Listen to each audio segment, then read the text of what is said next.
စာပနတိမြည်ရည်ပြင်ထက်မှာရာဇဝင်တွေစီးစင်းနေစေပါဒီညဝရီဝေသာလီကသမိုင်းမွေနှစ်တွေငါတို့သွေးထဲမှာစီးစင်းလို့နေ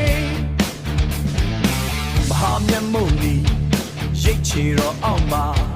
သစ္စာတရားတွေကြောက်စာတင်ထားတယ်ရခိုင်ပြည်ဆိုတာငါတို့အသက်ငါတို့ရဲ့ဝိညာဉ်